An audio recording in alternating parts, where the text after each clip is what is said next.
Assalamualaikum warahmatullahi wabarakatuh. Alhamdulillahi rabbil alamin. Wassalatu wassalamu ala asyrafil anbiya'i wal mursalin wa ala alihi wa sahbihi ajma'in. Rabbi shrah li sadri wa yassir li amri wahlul 'uqdatam min lisani yafqahu qawli. Allahumma dzakkirni ma nasitu min al-Qur'anil karim wa ma nasitu min al-ahaditsin nabawiyyah wa 'allimni ma jahiltu minhuma ya dzal jalali wal ikram. Amma ba'd.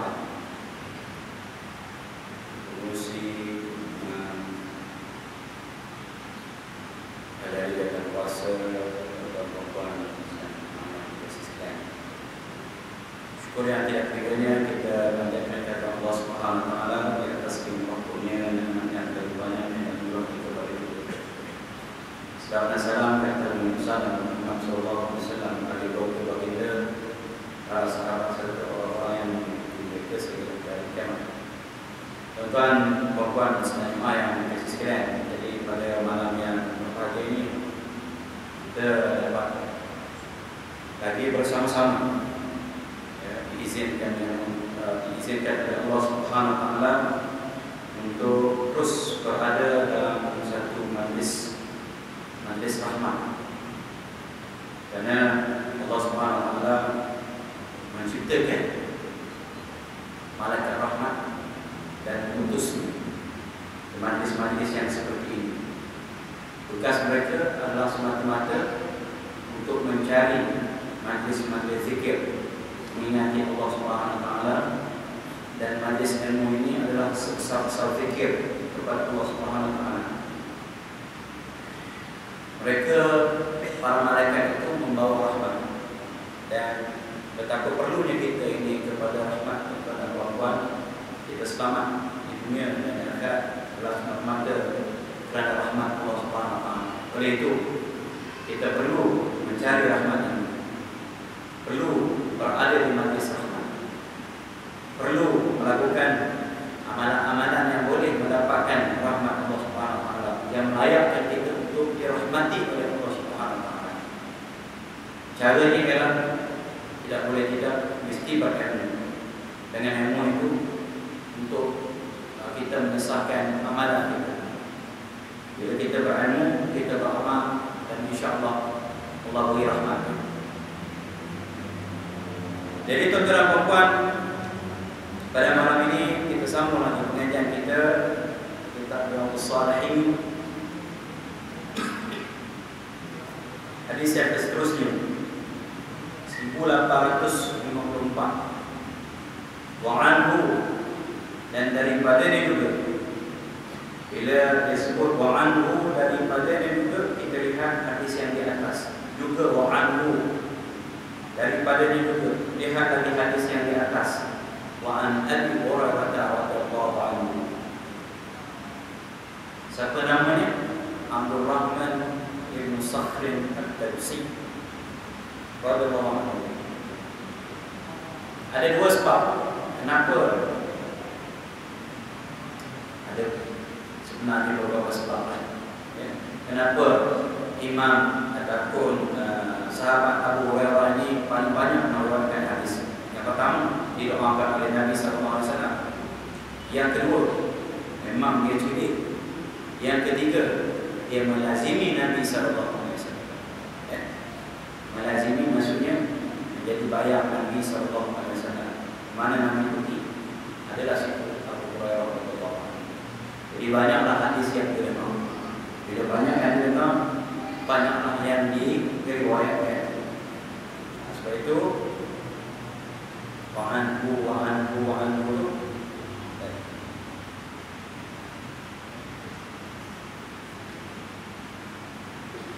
Qala, beliau berkata, akhadha Rasulullah sallallahu alaihi wasallam bi yadi, Nabi sallallahu alaihi wasallam memegang tanganku. Ini juga bahawa Sayyidina Abu Hurairah radhiyallahu anhu ini sahabat Nabi sallallahu alaihi wasallam, walaupun akhir dah Islamnya, tetapi itulah keadaannya. Faqala, maka bersabda Nabi sallallahu alaihi wasallam, khalaqallahu at-turbata yawm as-sabt. Allah Subhanahu wa taala menjadikan tanah pada hari Sabtu.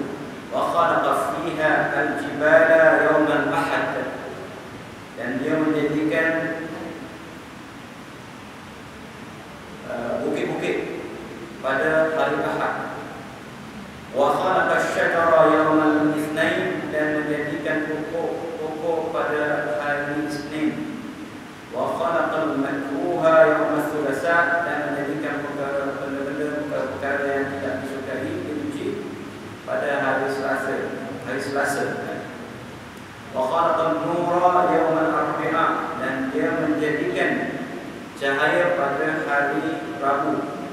Bassa fiha ad-dawab yawm al-khamis, dan dia menaburkan tumbuh binatang-binatang yang melata pada hari Khamis, membangkitkan, menjadikan. Wa khalaqa Adam sallallahu alaihi wasallam ba'da al-'asr min yawm al-jum'ah fi akhir al-khalqi fi akhir sa'atin min an-nahar fima baina al-'asr ila al-lail, rawahu Muslim. Dan dia, yakni Allah Subhanahu wa taala, menjadikan Adam, Nabi Adam alaihi salam ba'da al-'asr, selepas asar, min yaumil jumu'ati, pada hari Jumaat, dari hari Jumaat, fi akhir al-khalqi, di akhir penciptaan makhluk, dan di akhir siang, fima baina al-'asri, antara asar dan malam, yang petang. Rawahu Muslim. Muslim Ibn Hajjaj An-Naisaburi. Baik. Wallahu a'lam. Dia terima seadanya hadis ini. Kalau nak disyarah pun gitu. Paham betul? Wa an Abi Sulaiman Khalid bin Walid radhiyallahu anhu qala laqad inqata'at fi yadi yawma mu'tata tis'atu asyafin fama baqiya fi yadi illa safihatun yamaniyatun, rawahu Bukhari. Dan hadis yang selanjutnya daripada Abu Sulaiman Khalid bin Walid radhiyallahu anhu. Khalid bin Walid radhiyallahu anhu. Siapa Khalid bin Walid ini? Kita baca, kita tengok terjemah rawi dalam kitab syarahnya Nuzatul Muttaqin ini. Khalid bin Walid bin Al-Mughirah Al-Makhzumi Al-Qurashi, Saifullah. Gelarnya Saifullah, pedang Allah. Nanti kita akan baca hadis ini. Kenapa beliau dipanggil pedang Allah? Saifullah. As-sahabi, sahabat, wal-fatih al-kabir, dan pembuka banyak negara. Maksudnya yang mengampalai ketua, yang menjadi ketua pasukan tentera Islam yang membuka negara-negara negara. Aslama qabla fath Makkah, masuk Islam sebelum Futuh Makkah. Maka Nabi SAW sangat gembira sebenarnya dengan keislaman Khalid bin Walid ini. Kenapa? Karena seorang panglima merdeka, general perang yang sangat bijak. Dalam peperangan Uhud misalnya, beliaulah yang mengapalagi tentera Quraisy patah ke belakang, mengalahkan tentera Islam pada waktu itu. Dan di zaman pemerintahan Sayyidina Abu Bakar mengamanahkan kepada Khalid bin Walid ini memerangi orang-orang yang murtad. Kemudian diarahkan ke Iraq, kemudian ke Syam, dan beliau adalah jeneral, ketua pasukan ke dalam peperangan yang dikenal. Dan seorang yang fasih, lancar lidahnya, seorang khatib. Meninggal dunia di, ada yang mengatakan di Madinah, ada yang mengatakan di Himas, di Syria. Ada 18 hadis, mulainya 18 hadis dalam kitab-kitab hadis. Apa kata Khalid bin Walid? Demi sesungguhnya telah patah di tanganku pada hari peperangan Uhud, peperangan Mu'tah, 9 pedang. 9 pedang patah. Fama baqiya fi yadi, dan tidak tinggal di tanganku melainkan pedang Yaman. Rawahu Bukhari. Riwayat Bukhari. Pedang Arab di tentara Muhammad memang terkenal sebagai keras dan tajam. Macam pedang samurai, keras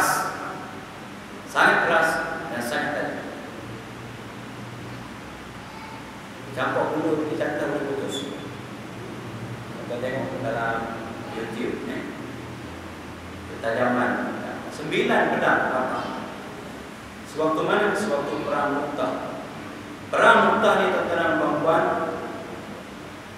perang antara umat Islam yang hanya berjumlah 3,000 orang berhadapan dengan tentera Bizantium Romawi Timur, jumlahnya lebih kurang 100,000, dan orang-orang Arab Nasara, Arab Kristian lebih kurang jumlah itu juga, dianggarkan lebih kurang 200,000 tentera musuh. Jadi Nabi SAW menyerahkan kepimpinannya kepada Zaid bin Harithah, Sayyidina Zaid bin Harithah. Kemudian jika gugur Zaid, Nabi SAW berpesan kepada Ja'far At-Tayyar atau Ja'far bin Abi Talib. Dan jika gugur juga Ja'far bin Abi Talib ini pada perempuan, maka Nabi SAW amanahkan kepimpinan itu kepada Abdullah bin Rawah. Abdullah bin Rawah. Ketiga-tiga panglima Islam ini gugur syahid dalam peperangan Mu'tah. Ya, mulai dengan Zaid, kemudian disambar benderanya oleh Sayyidina Ja'far At-Tayyar, kemudian dicantas tangannya yang kanan, pegang yang kiri, cantas tangan kiri dipegang mulut, dan akhirnya dia gugur syahid dalam peperangan itu. Dan sebab itu Ja'far At-Tayyar ini dipanggil At-Tayyar. At-Tayyar ini maksudnya yang banyak terbang, daripada At-Tayyar yang terbang, At-Tayyar yang banyak terbang. Maksudnya yang berterbangan di syurga. Karena digantikan oleh Allah Subhanahu Wa Taala tangannya itu, ya. Saya gitulah terus berterbangan di syurga. Maksudnya itu dia panggil Ja'far At-Tayyar, ya. Kemudian Abdullah bin Rawah. Ketiga-tiga makamnya ada di Jordan. Di satu tempat namanya Mazar. Dan Mazar itu tidak jauh daripada medan tempat pertempuran Mu'tah ini. Di sebelah medan tempat pertempuran Mu'tah itu ada universiti Jami'ah Mu'tah yang diasaskan pada tahun 81 untuk tentera asalnya dan dibuka pada awam. Jadi universiti itu adalah satu-satunya universiti tentera dan awam di Timur Tengah. Di situ tempat saya belajar di Universiti Mu'tah. Di sebelahnya itu adalah medan tempat pertempuran Mu'tah. Apabila ketiga-tiga orang panglima digugur, maka umat Islam ada seorang sahabat mencatatkan supaya melantik seorang panglima baru, dan dilantiklah Sayyidina Khalid bin Walid. Dengan kebijaksanaan ketenteraan dia, maka beliau sebenarnya dapat menyelamatkan tentera Islam pada waktu itu dengan jumlah syahid yang minimum. Kalau mengikut riwayat Ibnu Katsir hanya 20 orang saja. 20 orang saja, sedangkan korban di pihak musuh terlalu ramai. Ada yang menyatakan sampai 20,000, wallahu a'lam. Antaranya ialah menyusun tentera itu berbaris panjang ke belakang dan dia melakukan kebisingan di belakang, ya, kebisingan di belakang. Dia tarik kelompok pertama itu untuk naik ke depan supaya barisan hadapan tentera musuh ini tengok orang Islam ramai, tengok penduduk naik ke atas dan bantuan sudah sampai. Dalam keadaan begitu, saya dengan Khalid bin Walid ini tarik tentera Islam di bawah tanpa dikejar oleh pihak musuh, yang berjaya menyelamatkan tentera Islam. Kenapa? Peperangan itu langsung tidak seimbang. Tuan-tuan bayangkan kalau 3,000 melawan 200,000. Jadi walaupun begitu,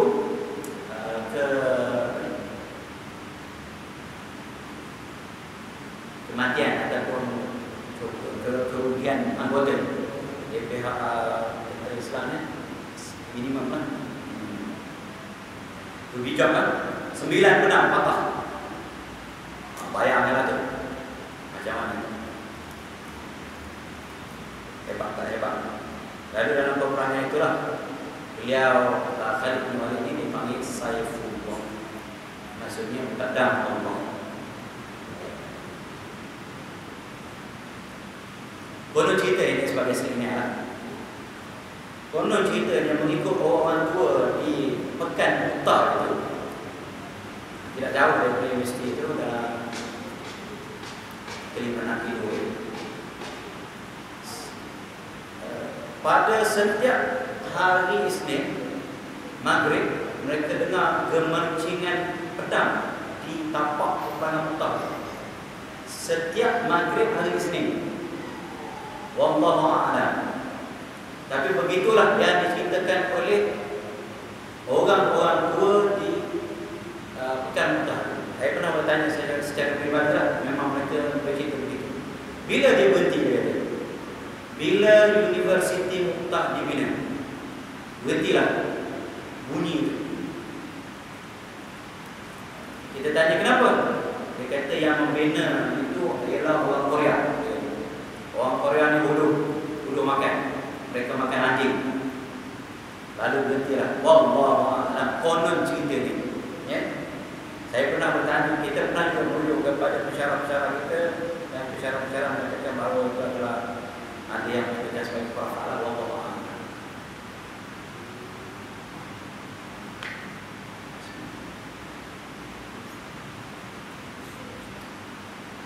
Kalau tuan umrah ambil package singgah di Jordan, sempat ram satu bulan ke Jordan kecil saja. Mu'tah ni bahagian selatan di negeri Karab lah, ataupun daerah Karab ada kedai kecil. Di sana ada tempat-tempat kisah saudara.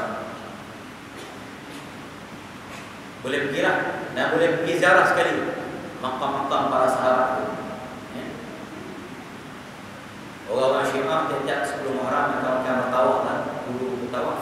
Kan saya tak tahu lah, mungkin dilarang bertawaf di mana? Di makam Ja'far Tayyar. Saya biasa pergi pagi-pagi pergi di situ, hafal Al-Quran. Suasananya kita ada segang, termasuk rasa haibah. Kita duduk situ pun rasa tenang, damai, tidak ada gangguan, mudah nak menghafal Al-Quran. Ya? Pergi situ nak hafal 6 juzuk. Kerana dari Muslim Mu'tah ni kena hafal 6 juzuk sekurang-kurangnya, baru boleh ambil sijil. Kalau tak tasmih, tak dengarkan 7 juzuk, 6 juzuk, maka tak boleh ambil sijil. Jadi pasal pergi makam itu duduk. Ya, memang kita rasa ada rasa gam, ada rasa haibah. Hebat.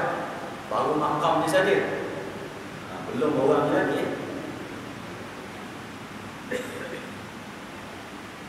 Wa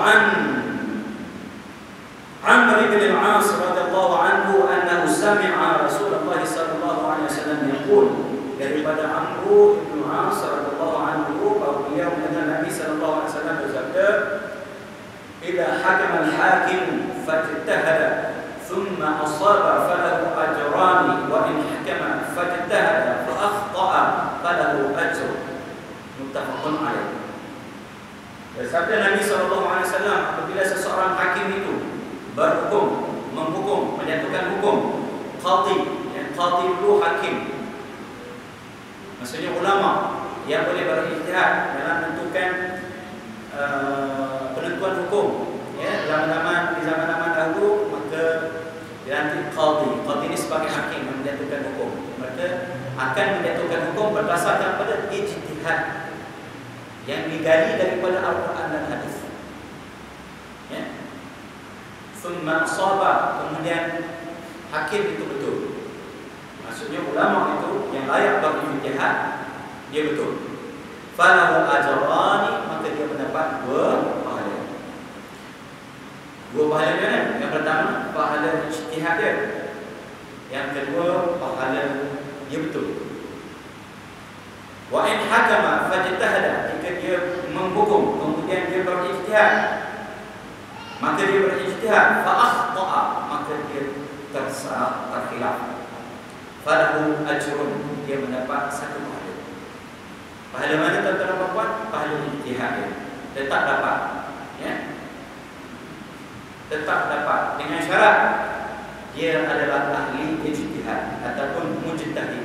Nah, jadi mujtahid itu tuan-tuan dan puan-puan, syarat dia nak kena ada, iaitu ilmu alat nak kena ada, terutamanya ilmu bahasa Arab, nahwu, sarafnya, balaghahnya, ilmu bayannya, mantiqnya, ilmu usul, ya, sama ada usul fiqh, usul hadis, qawaid usuliyah, macam-macam lagi nak kena ada, dan penguasaan terhadap Al-Quran dan hadis itu sendiri, baru dia layak berijtihad.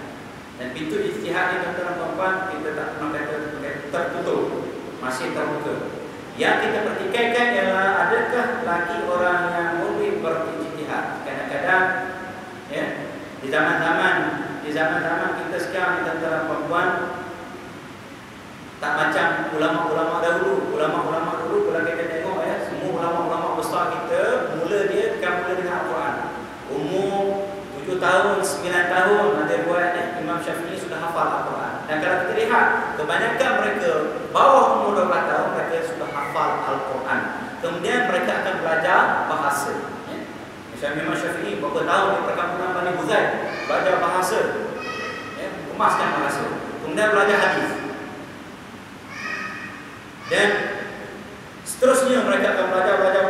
Banyaklah ilmu yang dia belajar. Bermula daripada kecil Al-Quran, kemudian bahasa, hadis, fiqh, dan kembang-kembang dia piramid tegak. Piramid kebalik sistem dahulu. Kecil-kecil belajar sikit lah. Enggak, bawa dari kata cukup banyak. Sebab itu Imam Asy-Syafi'i rahimahullah ta'ala, beliau bukan saja ahli fiqh, dia juga ahli hadis, dia juga ahli bahasa, ahli syair, dia juga ahli perubatan, astronomi. Banyak ilmu yang dikuasai. Pasal apa? Sistem pendidikan mereka ialah piramid terbalik. Sistem pendidikan kita piramid tegak. Kecil-kecil kita belajar banyak. Bawa beg budak-budak kan. Tengok anak tuan-tuan. Naik ke BA, kita belajar usul fiqh sahaja. Okey? Naik ke master, kita ambil satu juzuk daripada usul fiqh itu. Kita kaji misalnya usul fiqh pada Imam Abu Yusuf, murid kanan kepada Imam Hanafi misalnya. Itu pun bukan semua hidup dia, 5 tahun terakhir misalnya. Lepas itu kita naik ke mana? Naik ke PhD, kita ambil saja istihsan, misal contohlah satu juzuk kecil daripada usul fiqh itu saja. Jadi sistem kita ialah piramid tegak. Jadi kalau begitu, adakah sekarang mujtahid yang boleh berijtihad? Kalau mereka belajar hadis pun, mereka hanya kaji satu juzuk daripada hadis itu saja. Misalnya tentang sanad pun, sanad daripada siapa ke siapa sahaja yang dikaji untuk dapatkan PhD. Jadi itu yang kita pertikaikan, boleh ataupun tidak boleh berijtihad. Pintu ijtihad tidak tertutup. Tetapi yang kita pertikaikan ialah penguasaan ilmu yang ada sekarang ini. Ya. Kebanyakannya hanya membaca sendiri-sendiri sahaja, mesti pun. Itu memang realiti pendidikan yang ada sekarang ini. Saya tidaklah kata menafikan terus mereka itu tidak boleh berijtihad. Saya masih bersetuju mereka boleh berijtihad dalam bidang mereka, tetapi digabungkan. Ini pakar yang di sini, ini pakar ni, ini pakar. Mereka bergabung keluarkan satu ijtihad. Dan kalau kita di Malaysia dalam konteks qawaid usuliyah dan usul fiqh mazhab Syafi'i, dan kita akan keluarkan keputusan ijtihad itu sebagai ijtihad mutaakhirin kepada mazhab Syafi'i. Itu yang ulama-ulama yang akhir daripada mazhab Syafi'i. Kalau tidak, susah nanti bercelaru. Macam zaman-zaman sekarang ni, itulah yang bermasalah, ya. Mungkin ramai sangat memintahi dan sebagainya. Jadi masyarakat pun jadi pening. Tentang apatah lagi yang tidak layak berijtihad di kampung saya, yang tahunya anak antar saja, maksudnya bahasa Arab, tapi mereka juga berijtihad. Gunakan apa? Gunakan Quran terjemahan Mahmud Yunus, Profesor Mahmud Yunus. Buka Quran terjemahan, baca terjemahan, pakat apa pendapat, macam mana pandangan, begini, ini maksud dia, dan sebagainya. Bahasa Arab anak yang entah dah tahu, ya. Peneroka aja boleh ijtihad lah. Jadi itu yang kita lihat. Kalau dia layak, maka betul dan salah tentang perempuan dia tetap berpahala. Sebab itu kita yang tidak layak berijtihad, bolehlah kita. Dan saya selalu sebut benar ni, wajib sebenarnya kepada orang awam mengikut mana-mana mujtahid mutlak. Wajib. Kalau tidak, nanti dia akan campur bau. Mazhabnya bukan nanti mazhab Syafi'i, mazhab Hanafi dan sebagainya, mazhab Rajah. Tatabuk rukhas, mengikut yang senang sahaja. Bukan berdasarkan kepada kekuatan hujah dan dalil, tetapi berdasarkan kepada ikutkan semudah dia, senang nak ikut. Adakah jadi begitu? Kalau kita tidak tetapkan satu jawab kepada orang awam, sebenarnya supaya mereka ibadahnya tidak menjadi cacat marah. Kalau dia layak berijtihad, dia salah pun tentang perempuan, tetap dapat satu. Yang tak layak berijtihad, nak berijtihad itu bukan ijtihad, itu jahat. Betul salah dia dosa. Kerana dia tidak layak berijtihad. Baik. Wallahu a'lam. Wa an Aisyah radhiyallahu anha anna an-nabiy sallallahu alaihi wasallam qala al-humma min fayhi jahannam fa abriduha bil ma'. Muttafaqun alaih. Dari segi Aisyah radhiyallahu anha, Aisyah binti Abi Bakar. Siapa nama Abu Bakar yang sebenar? Abu Fadil Utsman bin Abi Quhafa Uthman, nama ayahnya. Baik. Isteri Nabi SAW, Ummul Mukminin. Orang Arab sebut Aisyah. Pasal Aisyah itu susah sikit sebut. Dia mudahkan dari Aisyah radhiyallahu anha, anna Nabi SAW qala, bahawa Nabi SAW bersabda, al-humma min fahi jahannam. Demam itu daripada bahang api neraka, kekuatan kepanasan daripada api neraka, daripada jahannam. Fa'abriduha, maka hendaklah kamu sejukkannya, iaitu demam itu, demam dengan air. Ya. Muttafaqun alaih, riwayat Bukhari dan Muslim. Kalau kita demam, maka kita sejukkan dengan air. Mandi pun tak apa sebenarnya. Kalau kita bau ini, kita suruh jelur lah. Kita orang jelur lah. Muka dan air, semua botak-botak ini letak air bagi dia sejuk. Tapi zaman saya kecil dulu, wallahualam macam mana orang tua kita boleh terbalik. Dia kata kalau demam, jangan lagi makin demam. Sebenarnya air tu lah, kalau kita pun pergi jelur lah, jelur sini. Tak air, wala kita pasangkan pada orang mulai ni lagi dengan daun hutan. Daun apa lagi? Ada lagi. Allah, berkurang. Oh, dah 3 bulan lepas saya orang dia dah ada. Bagus kan? Daun itu sejukkan demam. Baik. Wa anha, dan daripadanya, bila daripadanya, ha tu dhamirun muttasilun mabniun ala sukun, ya'udu ila man, ya'udu ila rawi fil fawt. Rujuk kepada apa? Nya rujuk kepada perawi di atas. Perawi di atas siapa? Aisyah radhiyallahu anha. Sayyidatuna Aisyah. Kalau kita nak sebut Sayyidina itu maksudnya Sayyiduna, penghulu kita, ketua kita, orang yang kita tua-tuakan. Kalau perempuan, Sayyidatuna. Kalau dalam bentuk majrurnya, Sayyidatina. Kalau kita sebut Sayyidina Umar, maka kita sebut Sayyidatina Aisyah. Ya? Ataupun Siti Aisyah. Siti itu bukan nama, Siti itu ialah puan lah, madam. Kalau orang Arab tetap ni buka apa semua, ya Siti, ya Siti. Maksudnya puan lah, bukan nama dia. Itu Siti Aminah, Siti Aisyah, Siti Asia, semua Siti belakang. Lepas kita Siti Nurhaliza. Itu memang nama dia sebenar. Ditulis dicatat dalam surat barang. Itu nama sebenar. Yang nama yang kita panggil orang Arab ni ialah maksudnya ialah puan. Macam Sayyidina ada Sayyidina apa sebut? Sayyid. Kalau lelaki Sayyid, kalau perempuan Siti. Terus Sayyidah.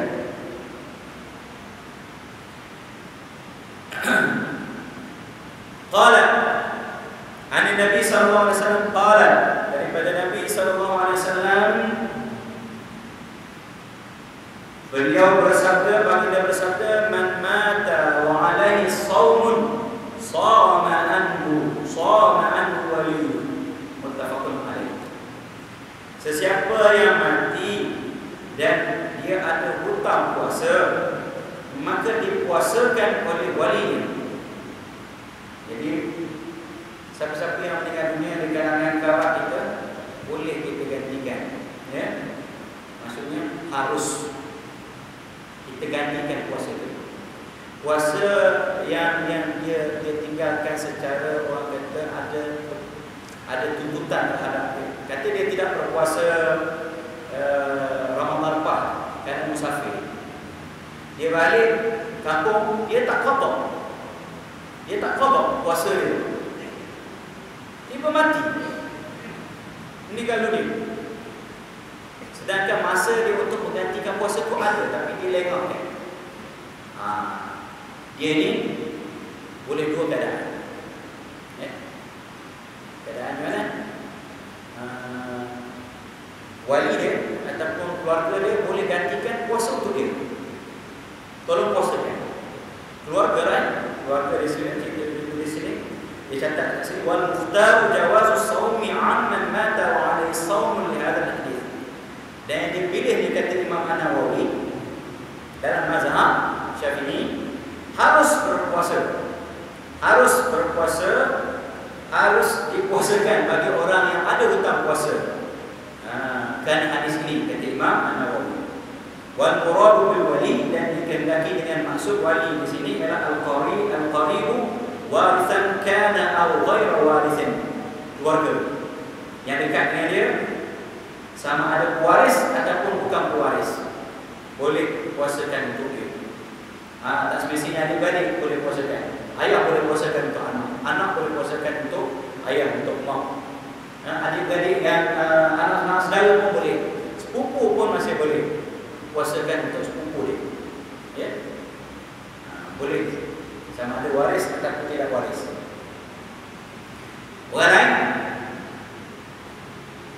Orang lain maksudnya yang tidak kena mengena, jiran tetangga, sahabat anda, kena ada izin baru boleh. Izin dalam bentuk wasiat. Kalau ada wasiat, kan diwasiatkan pada sahabat dia, tolong puasakan seminggu untuk saya, misalnya ni, boleh lah, sahabat dia puasakan untuk dia. Kalau tidak ada izin, tak boleh. Hanya qarib saja, ya, kerabat saja yang boleh puasakan. Ya.